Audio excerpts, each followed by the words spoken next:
Hey, Jared. Hey, guys, we're in the swamp. Jared's right there. It's awesome. Thank you for joining us, Corey. Can you tell us a little bit about yourself? I am Coach Corey. My full name is Corey Mason. I am soon to no longer be the director of peak performance at Allegheny College. Tomorrow is actually my last day at Allegheny. But for the last 3.5 years, I have been in charge of the weight room in which we are sitting, training all of the athletes here at Allegheny for our 21 varsity sports and our 450 to 500 student athletes. See, I was chilling, breathing in the evening air. Woke up to you and...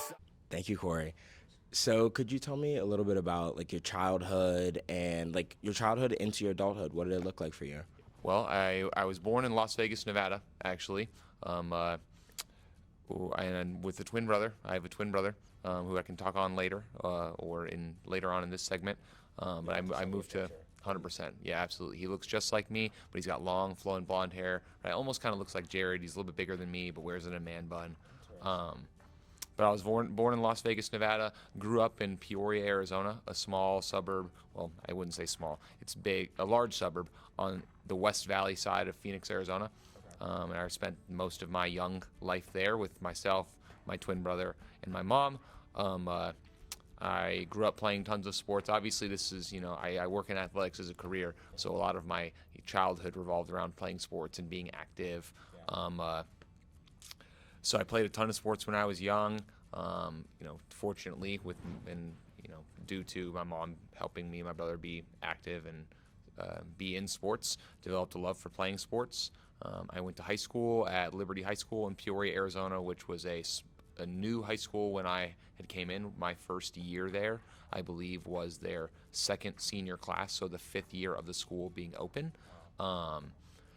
Where I played football for 3 years, I wrestled for 4 years, and I played volleyball for a year in high school. I really enjoyed my time playing sports in high school, and there was kind of where I started getting my love for, my desire to be a coach, because I grew up in a single-parent household with a twin brother and only my mom, and so I desired male father figures, in quotation marks, or strong male influences in my life, and had a really, really strong influence in my high school wrestling coach, who I'm still so much in contact with. We talk probably on a weekly or bi-weekly basis. But after high school, I went to college at Pacific University, Oregon, which is 45 minutes west of Portland, Oregon. I wanted to get out of Arizona for the heat, wanted to get away from town, wanted to go somewhere in the Pacific Northwest where I could wrestle. I wrestled for a few years at Pacific University. Up there, got my bachelor's degree in exercise science with a concentration in motor behavior. From there, when I finished my undergraduate experience on the tail end, I had done an internship at the University of Portland in Portland, Oregon. So I was traveling, commuting to do that internship, and was fortunate enough to get another unpaid internship at the University of New Mexico. At the University of New Mexico, I was an unpaid intern for a summer, and then I was a graduate assistant for a year, and then I was full-time coach for 2 years after that. So I spent a little bit over 3 years at the University of New Mexico before coming out here and being the director here for the last 3.5 years. Wow. You've lived a life. I have lived a life. It might not be the life, but I have lived a life, and it's been a good one so far. So what keeps you inspired, Corey? Yeah. My brother keeps me inspired. My mom keeps me inspired above all else. As far as relationally with people, one of the biggest things that keeps me inspired personally is my faith. I feel so fortunate to be able to have a relationship with Jesus Christ, and feel like there have been so many opportunities and blessings that have come upon my life because of my relationship with God. And I've been put in so many good places and put around so many good people. So I really feel fortunate to be in the position that I'm in.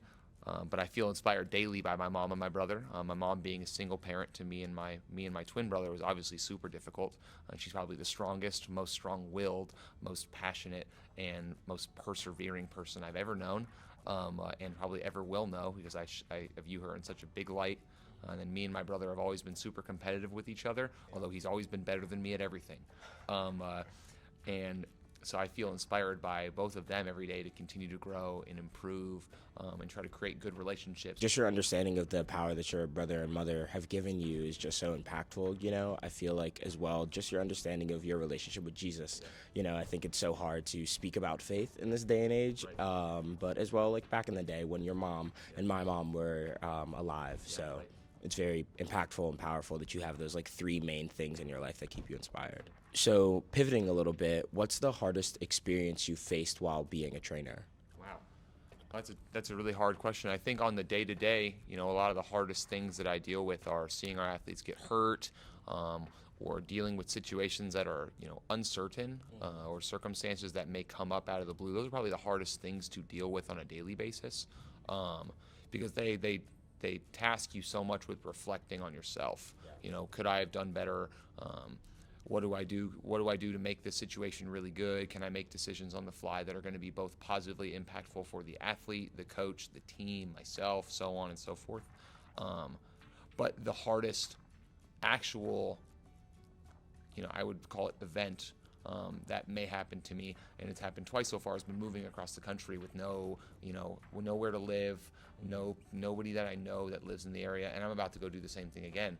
You know, when I moved from Arizona, where I grew up, to undergrad, I knew no one in the area. We had no extended family in Oregon, and I went out on a limb and decided to go to Oregon for undergrad.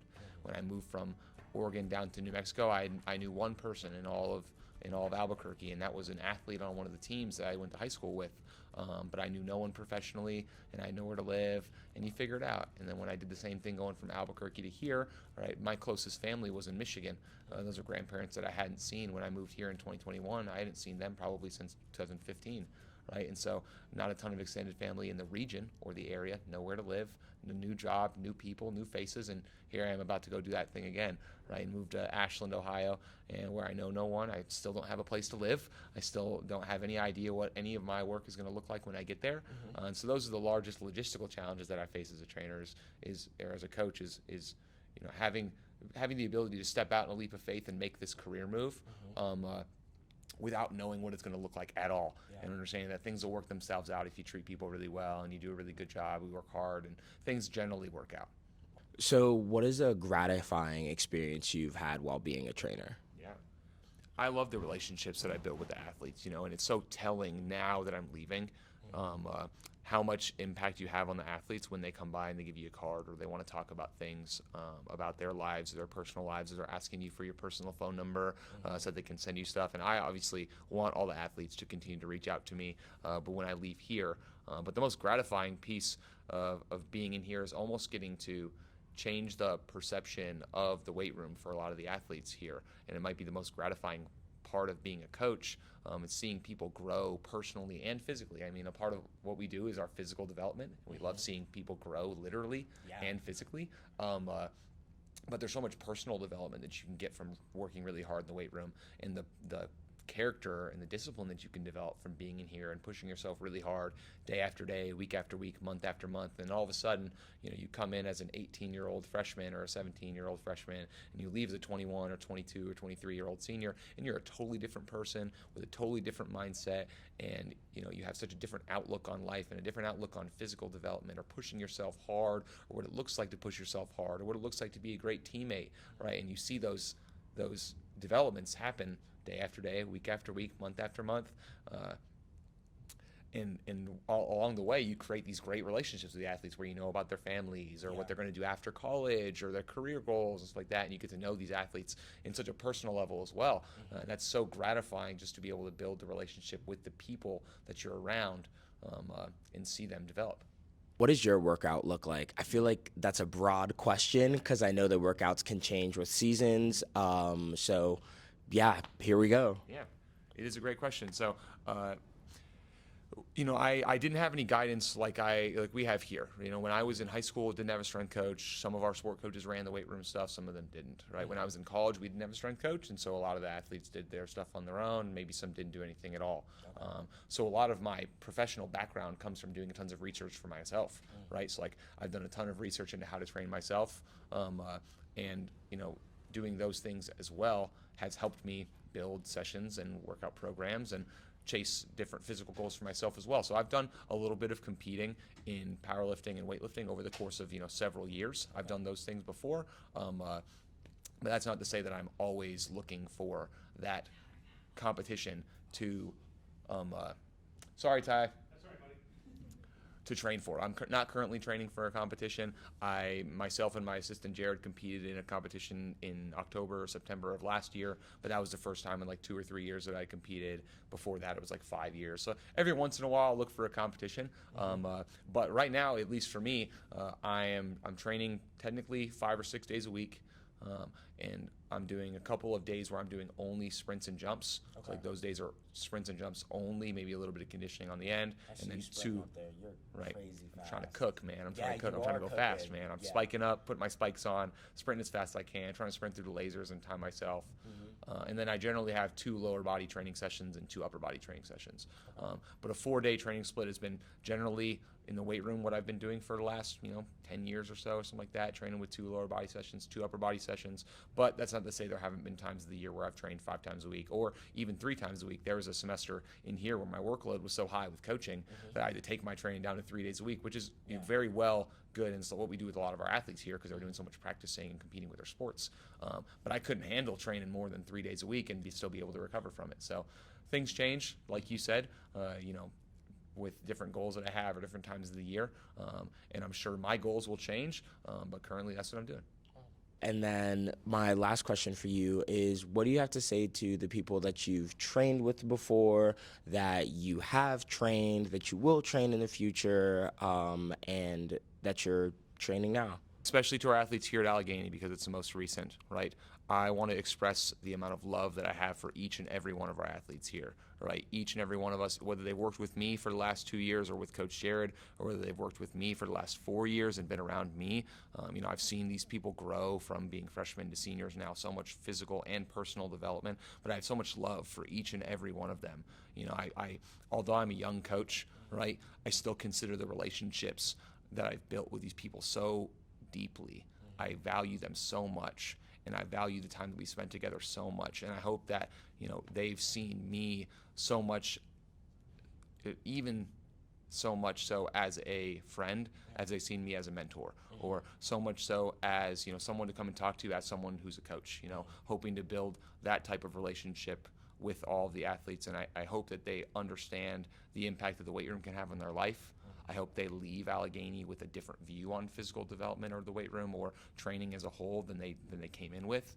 I hope that they are, generally better off personally and with their mindset than when they first started. And I hope that all of those things came from what we've done in the weight room. And I hope that they can leave feeling good about their experience, just like I can leave now with them feeling great about what we've built here. I'm so proud of each and every one of our athletes and teams that have been able to make so much progress. I'm so proud of what we've accomplished here at Allegheny, from the development of the physical room itself and what it looks like from when I first got here and when you first got here, right? It looks way different. And what we've done with the department, and adding an assistant coach, and adding nutritional assistants, and adding equipment, and adding the iPads with Team Builder. And we've done so much. The paper. Right? I remember being here at the paper. 100%, right? I was printing off like 2,000 pieces of paper every single semester at once, and then probably 500 more every single week.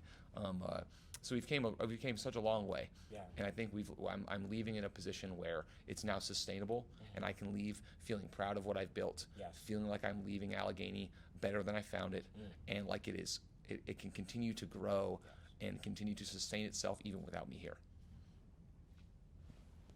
Thanks, Corey. Thank you, Corey, for sustaining Allegheny and putting it in the place to where it can keep going after you. I think that's what the goal is for every Allegheny student, and the fact that you live that as someone that's only been here for 4 years, just like some of the seniors and some of the people that will graduate from here, is important. I think that sets a really great example of what we need to be as Allegheny people. So thank you, Corey. Thank you. Can I give you a hug? Yes, please. Thank you. I appreciate you so much. I appreciate your time. Thank you, Corey. Thank you. Well, guys, this is an episode of The Swamp, joined by Corey. See you guys on the next one.